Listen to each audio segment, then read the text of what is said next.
Europe Matin, Maxime Switek. Le journal vous est présenté par Jean-Philippe Ballas. Bonjour Jean-Philippe. Bonjour Maxime, bonjour à tous. New York frappé par une attaque terroriste hier soir. Une camionnette a foncé sur une piste cyclable. 8 morts, 11 blessés. C'est le dernier bilan, Jean-Philippe. Et ce sera l'essentiel de ce journal. La police a tiré sur le conducteur, un homme de 29 ans venu d'Ouzbékistan. Donald Trump annonce le renforcement du contrôle des étrangers. Nous serons sur place dans un instant et nous appellerons le spécialiste des États-Unis, Jean-Éric Brana. Également dans l'actualité, une bonne raison d'arrêter de fumer, c'est le mois sans tabac qui commence aujourd'hui, alors que les accros sont toujours très nombreux en France. Ce sera l'enquête du 8h. Et puis rien ne se perd, on peut désormais acheter une pierre tombale d'occasion. Oui, reportage à suivre en ce jour de la Toussaint. À 8h15, Anne-Lise Depoux, co-directrice du centre qui a participé à la rédaction d'un rapport international sur les impacts sur la santé, impact du réchauffement climatique. Elle sera notre invitée donc sur Europe 1. Il s'agit donc du premier attentat meurtrier à New York, le premier depuis le 11 septembre 2001. Il était un peu plus de 15 heures, heure locale, dans le sud de Manhattan. À cet instant, une camionnette quitte la route, fonce sur une piste cyclable le long de l'Hudson River. Le bilan est lourd, 8 morts, 11 blessés. Rapidement, le maire de New York, Bill de Blasio, prend la parole. Il est le premier à évoquer un acte terroriste. It's a very painful day in our city. C'est une journée très douloureuse pour notre ville. Une horrible tragédie s'est déroulée dans le West Side. Selon les informations que nous détenons, c'était un acte terroriste. Un acte terroriste particulièrement lâche visant les civils innocents. Nous savons que cet acte visait à casser notre morale. Mais les New-Yorkais sont forts. Et notre morale ne sera jamais atteinte par un tel acte de violence. Le maire de New York, Bill de Blasio, peu de temps après cette attaque qui a fait donc 8 morts, dont 5 Argentins et une touriste belge. Il y avait beaucoup de vacanciers dehors, c'était la fête d'Halloween. Écoutez ce récit d'un témoin direct de la scène. J'ai vu le camion s'écraser dans le bus. Il y avait 30 ou 40 personnes et des enfants innocents. Je suis descendu du pont où je me trouvais et j'ai vu cet homme armé de 2 pistolets. Je l'ai vu courir.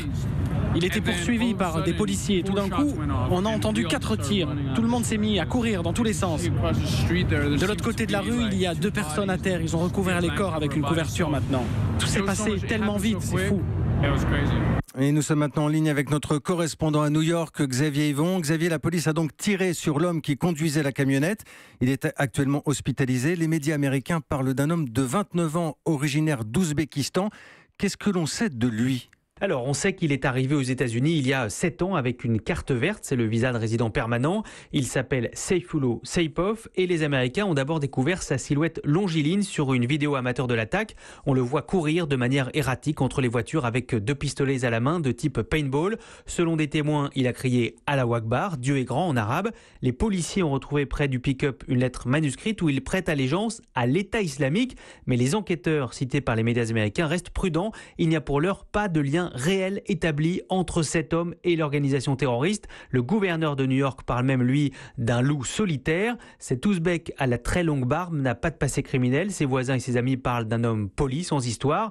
Il travaillait comme chauffeur Uber et il vivait dans le New Jersey, tout proche. C'est là qu'il a loué le pick-up qu'il a transformé en arme mortelle. Alors Xavier, je le disais, c'est un jour très particulier à New York. C'était Halloween, l'une des fêtes les plus importantes de la ville, avec en général beaucoup de monde dehors. Est-ce que c'était le cas, malgré tout, hier soir ? Ah oui, les New-Yorkais ont fait ce que les New-Yorkais font à Halloween. C'était la consigne du maire. Ils sont sortis déguisés avec leurs enfants. La grande parade de Manhattan, tout près de l'attentat, a été maintenue. Dans les rues de Brooklyn aussi, c'était l'effervescence habituelle, avec des petites sorcières et des petits monstres chassant les bonbons. Et chez les adultes, ce même discours. On doit sortir de chez nous, continuer à vivre notre vie, sinon les terroristes ont gagné. La réponse des New-Yorkais à cette Halloween endeuillée, c'était même pas peur. Merci Xavier Yvon, correspondant d'Europe 1 à New York. Comme à son habitude, Donald Trump a rapidement tweeté sans prendre trop de précautions. Le président a d'abord parlé d'une personne malade et déséquilibrée. Il a ensuite accusé l'État islamique avant d'annoncer le renforcement du contrôle des étrangers en déclarant « Être politiquement correct, c'est bien, mais pas pour ça ». Nous sommes maintenant en ligne avec Jean-Éric Brana. Bonjour. Bonjour. Vous êtes spécialiste des États-Unis, maître de conférence à Paris 2. Alors, on le voit, Donald Trump ne fait pas dans le détail. Le ton est plutôt martial ce matin.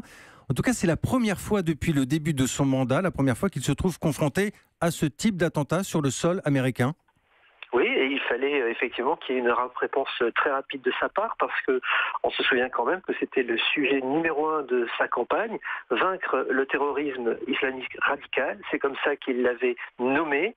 Et il avait expliqué que Barack Obama était un président trop faible et qu'il fallait en changer pour que ça n'arrive plus jamais.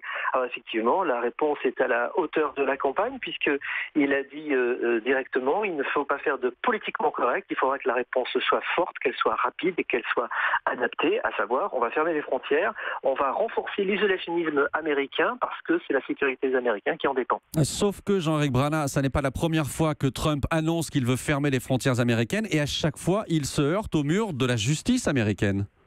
Oui, parce qu'on est dans un pays de common law, effectivement, le plus grand opposant de l'exécutif aujourd'hui, c'est bien la justice américaine. Mais ceci dit, c'est vrai sans l'être complètement, puisque s'agissant des décrets migratoires, il a gagné en justice, il a gagné devant la Cour suprême après avoir perdu effectivement dans les cours intermédiaires.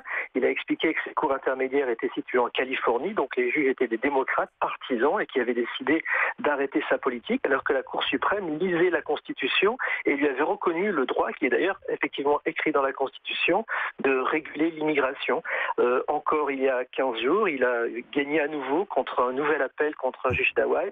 Donc ça, les Américains ont suivi cet épisode d'assez près, puisque c'est vrai que ça a fait quand même beaucoup de bruit.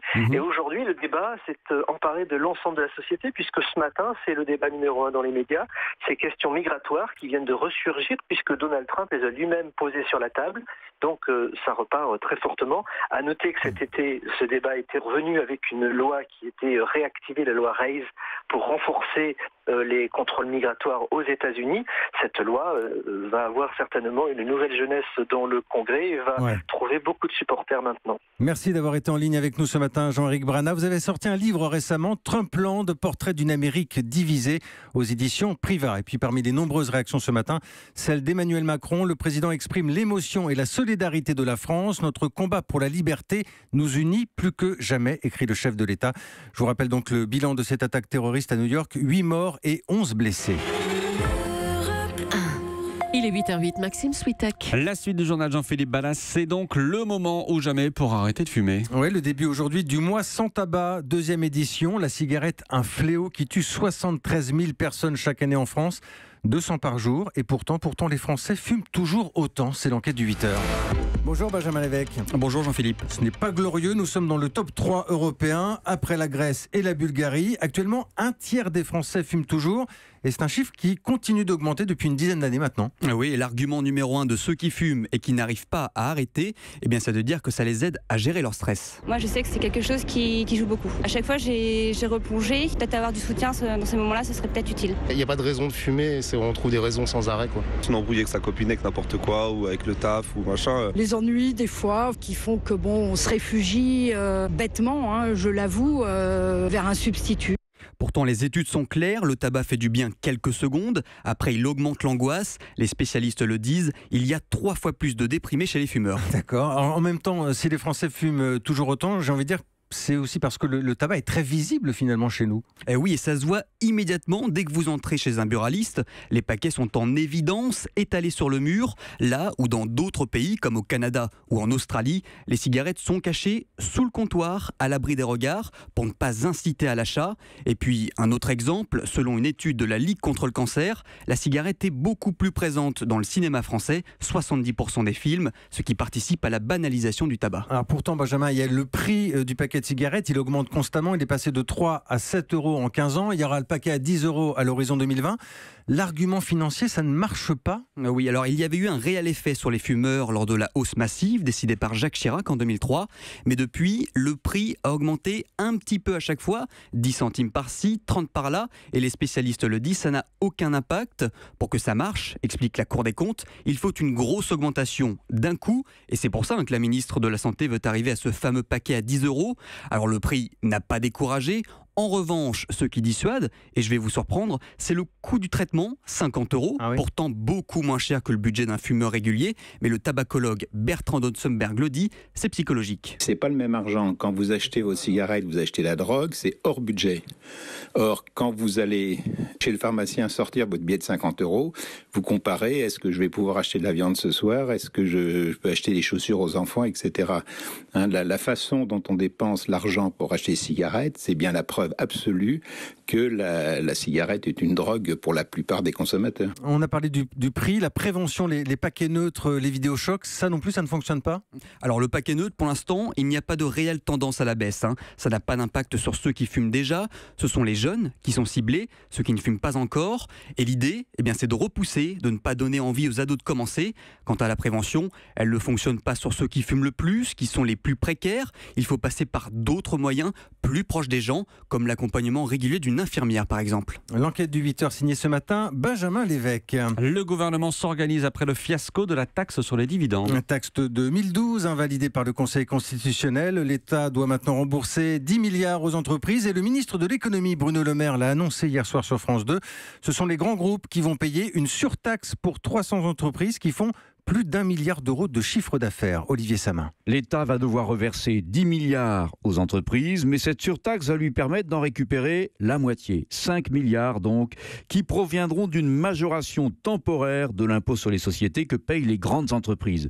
Majoration de 5 points pour celles dont le chiffre d'affaires se situe entre 1 milliard et 3 milliards d'euros, et majoration de 12 points pour celles dont le chiffre d'affaires dépasse les 3 milliards. 300 entreprises au total seront concernées, a dit hier soir Bruno Le Maire. Oui, j'en ai conscience, je leur demande un effort considérable, mais je fais appel à leur sens civique. Et d'ailleurs, ce sont des entreprises qui se portent bien. Le ministre de l'économie explique qu'il avait le choix en fait entre deux solutions. Ou bien ne rien demander aux entreprises et supporter seul la facture des 10 milliards à rembourser, mais alors la France n'aurait pas pu tenir son engagement d'un déficit ramené sous les 3% cette année. Ou bien mettre les entreprises à contribution et du coup, l'engagement des 3% était tenu. Eh bien, je préfère que notre voix française retrouve sa crédibilité en Europe, a-t-il conclu. Olivier Samin, les bons chiffres de l'automobile en France, une hausse des ventes de 14% au mois d'octobre. Résultat donné ce matin par le comité des constructeurs. Un très bon mois, notamment pour PSA. Depuis le début de l'année, les ventes de voitures ont progressé de 5% en France. Une idée en ce jour de la Toussaint, acheter une pierre tombale d'occasion. Oui, c'est possible. Plusieurs communes sont prêtes même à céder des pierres tombales de seconde main, des sépultures qui ne sont plus visitées, des concessions non renouvelées dans les cimetières. Un exemple tout de suite à Vesoul dans les Hauts-de-Saône. Un vote a eu lieu le mois dernier et Justin Morin s'est rendu sur place. Reportage. Le cimetière de Vesoul est un cimetière, tout ce qu'il y a de plus classique, sauf peut-être cette quinzaine de tombes anciennes entreposées dans un coin. Les noms de leurs anciens propriétaires ont été effacés consciencieusement. Didier, le responsable des lieux, nous présente ce qui pourrait s'apparenter à un espace-vente. C'est là où on va retrouver tous ces monuments qui sont mis en avant pour pouvoir leur donner une deuxième chance et pouvoir les revendre à moindre frais. Et voilà, c'est de l'occasion, mais l'occasion qui peut repartir pratiquement, une fois que c'est repoliché, pratiquement sur du neuf. Résultat, des pierres tombales revendues entre 250 et 500 euros, soit 2 à 3 fois moins cher que chez un marbrier. Et pour la municipalité, c'est un ennui de moins. Chaque année, elle doit se débarrasser de 35 tonnes de vieilles pierres abandonnées dont les contrats d'acquisition n'ont pas été renouvelés. Thomas Oudot, adjoint au maire chargé du dossier. C'est une charge, 35 tonnes de monuments par an, c'est aussi un coût pour la municipalité et donc pour le contribuable.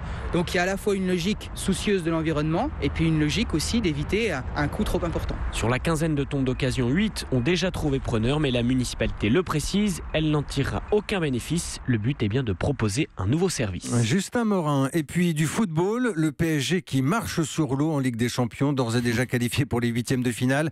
Les Parisiens ont balayé Anderlecht hier soir 5-0. Un total de 4 victoires en 4 matchs, 17 buts marqués et 0 encaissés, Maxime. Joli, merci beaucoup. C'était le journal de Jean-Philippe Ballas. Europe 1.